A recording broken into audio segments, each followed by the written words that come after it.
La semaine dernière, je vous avais proposé un tutoriel qui vous expliquait en détail comment monter son PC gamer. Je vous avais montré étape par étape comment assembler les composants entre eux, mais je m'étais arrêté à l'installation de Windows. Donc j'étais simplement allé sur le BIOS de la carte mère, mais je n'avais pas installé Windows. Et dans cette vidéo, on va continuer tout ça et je vais vous montrer comment installer Windows sur votre PC. Je vais aussi vous montrer les logiciels essentiels à installer après avoir monté son PC. Enfin bref, tout ce que vous devez faire d'un point de vue logiciel après le montage de votre PC. Alors pour commencer, vous devez savoir que pour installer Windows, vous avez besoin d'une licence. Donc c'est simplement une suite de 25 chiffres et lettres que vous allez devoir rentrer quand vous allez installer Windows. Et en gros, ça va simplement permettre de certifier que vous avez acheté Windows. Donc cette licence, si vous l'achetez sur le site officiel de Microsoft, vous allez en avoir pour à peu près 100-150 euros. Mais vu que moi, je déteste me faire douiller, je l'ai acheté sur le site supercdk.com. Donc sur ce site-là, vous allez pouvoir retrouver cette licence pour seulement 12 euros, donc c'est quand même plutôt un bon prix. Et pour l'avoir à ce prix-là, vous avez un lien juste en dessous dans la description. Donc vous vous rendez sur ce lien et vous allez voir que de base, la licence est proposée à 17 euros. Donc pour l'avoir à 12 euros, il y a simplement un code promo à rentrer, c'est le code LC25, tout en majuscule, tout attaché. Donc LC25, qui vous fait en gros 25% de réduction et du coup la licence passe à 12 euros. Donc dans un premier temps, vous allez devoir acheter cette clé, cette licence Windows, puisqu'on en aura besoin pour l'activation de Windows. Alors une fois que vous aurez acheté votre licence Windows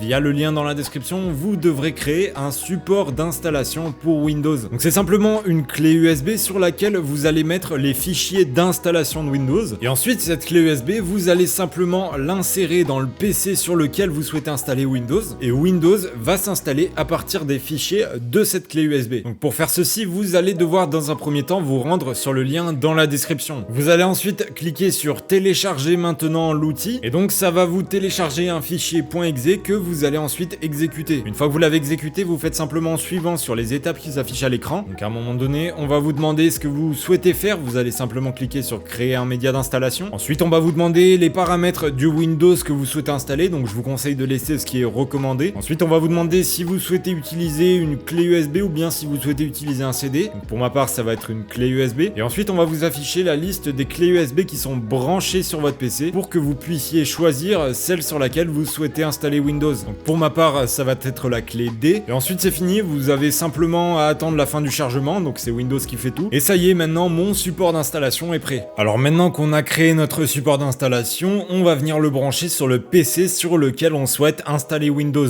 Alors pour ma part, vu que mon ordi n'a pour le moment aucun système d'exploitation, il va directement se lancer sur la clé USB. Et donc dès le lancement, sans que je n'ai rien à faire, eh bien j'ai directement l'outil d'installation de Windows qui apparaît à l'écran. Alors à partir de là, c'est très intuitif, vous avez simplement à suivre les étapes qui sont indiquées à l'écran. Donc au début, on va vous demander la langue de votre Windows, votre fuseau horaire, votre type de clavier, donc si c'est du QWERTY ou du AZERTY. Donc des trucs de base que vous complétez selon ce que vous préférez. On va ensuite vous demander d'insérer la clé qu'on a achetée juste avant pour 12 euros sur le site. Derrière, on va vous demander l'édition de Windows que vous souhaitez installer. Donc nous, notre clé, c'était Windows 10 Pro. Donc là, on va choisir Windows 10 Pro. Ensuite, le classique, on va vous demander d'accepter les conditions d'utilisation. Ensuite, l'étape suivante, on va vous demander si vous souhaitez faire une réinstallation de Windows en gardant vos fichiers ou bien si vous souhaitez vraiment reset tout à zéro. Et il précise bien que si vous êtes sur une nouvelle installation, ce qui est notre cas, vous devez absolument prendre la seconde option. Et donc, c'est ce qu'on va faire. Et une fois que ça c'est fait, vous allez pouvoir choisir le disque dur sur lequel vous souhaitez installer Windows. Donc si comme moi, c'est un nouveau disque dur qui n'a pas été utilisé auparavant, vous allez devoir d'abord le formater. Donc pour ça, c'est très simple. Vous choisissez votre disque dur, puis vous cliquez sur nouveau. Ensuite, vous sélectionnez la capacité de votre disque dur. Donc normalement, elle devrait être là par défaut. Ensuite, vous faites appliquer, puis vous sélectionnez la partition principale de votre disque dur et vous faites suivant. Ensuite, à partir de là, Windows va s'installer, donc ça prend un certain temps. Et quand ce sera fait, votre ordinateur va automatiquement redémarrer et vous allez arriver sur la page de lancement de Windows. Donc là, pareil, on va vous redemander des informations de base, donc la langue, la région, le clavier, etc., etc. Et vous allez voir, c'est très intuitif, il n'y a pas vraiment de difficulté là-dessus. Et quand tout ça se sera fait, vous allez directement tomber sur votre bureau. Alors évidemment, pour le moment, vous n'avez aucun logiciel d'installer, à part les logiciels Microsoft par défaut. Et donc maintenant, on va voir ce qu'il faut absolument installer après avoir installé Windows. Alors le premier logiciel à installer impérativement, ça va être le logiciel de gestion de votre carte graphique. Donc c'est lui qui va gérer les pilotes de votre carte graphique, c'est grâce à lui qu'elle va pouvoir fonctionner normalement. Parce que là, actuellement, si vous essayez de lancer un jeu, ça risque de pas trop fonctionner. fonctionner. Alors pour les cartes graphiques Nvidia, le logiciel à installer s'appelle GeForce Experience. Donc il se télécharge directement depuis le site de Nvidia et une fois que vous l'avez installé, vous vous rendez dans la section pilote sur le logiciel et vous téléchargez et installez le dernier pilote en date. Normalement, vous avez juste à cliquer sur un bouton, le logiciel fait tout seul. Pour les cartes graphiques AMD, le logiciel s'appelle